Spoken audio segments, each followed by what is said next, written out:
Hello everyone, চলে এসেছি রিসেপশনের video নিয়ে। তো বিয়ের পরের দিন সকালবেলায় নতুন বৌদি তো ঘরে চলে এসেছে। তো তারপর কিছু রিচুয়ালস ছিল, সেগুলো পালন করার পর দাদার বৌদিকে বরণ করে ঘরে তোলা হলো।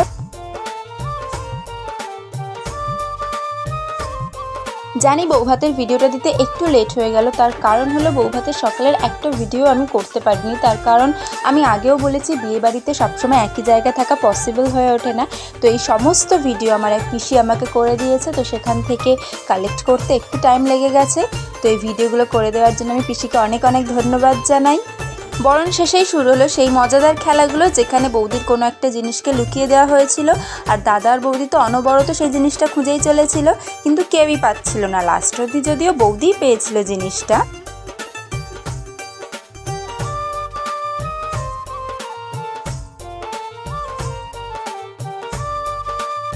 চলো এবার তাহলে একেবারে বৌভাতের সন্ধ্যা থেকে শুরু করা যাক।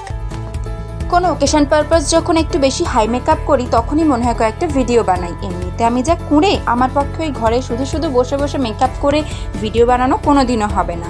তো আমার এই ট্রানজিশন ভিডিওটা কিন্তু অলরেডি আমার চ্যানেলে আপলোড করা হয়ে গেছে।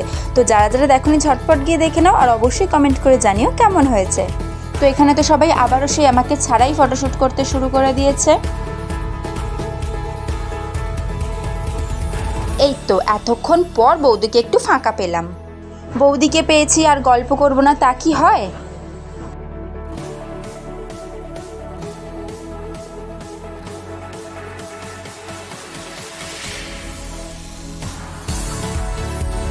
এরপরই চলে এলো বৌদির বাড়ির লোকেরা।